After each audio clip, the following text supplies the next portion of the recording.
পশ্চিমবঙ্গে আনুষ্ঠানিকভাবে শ্রমিক ভট্টাচার্যকে রাজ্য সভাপতি ঘোষণা করে দিল বিজেপি। ৬১ বছর বয়সী বিজেপির রাজ্যসভার সাংসদ এবং প্রাক্তন বিধায়ক সুকান্ত মজুমদারের স্থলাভিষিক্ত হয়ে আনুষ্ঠানিকভাবে তিনি পশ্চিমবঙ্গ বিজেপির নতুন সভাপতি নিযুক্ত হয়েছেন। একমাত্র বৈধ মনোনয়ন পেয়ে তিনি বিনা প্রতিদ্বন্দ্বিতায় নির্বাচিত হন।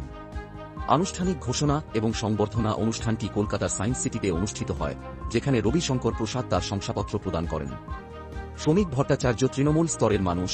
১৯৭১ সাল থেকে আরএসএসের সাথে গভীর সম্পর্ক রয়েছে। তিনি তার শক্তিশালী বক্তৃতা এবং অভ্যন্তরীণ দলীয় গোষ্ঠীদ্বন্দ্ব দূর করার জন্য খ্যাতির জন্য পরিচিত।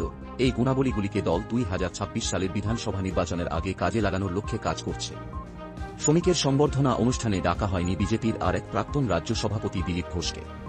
তবে বিরোধী দলনেতা শুভেন্দু অধিকারী এবং সুকান্ত আলাদা করে বক্তৃতা করেছেন।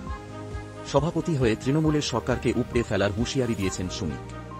বার্তা দিয়েছেন দলের প্রবীণ এবং নবীন নেতাদের।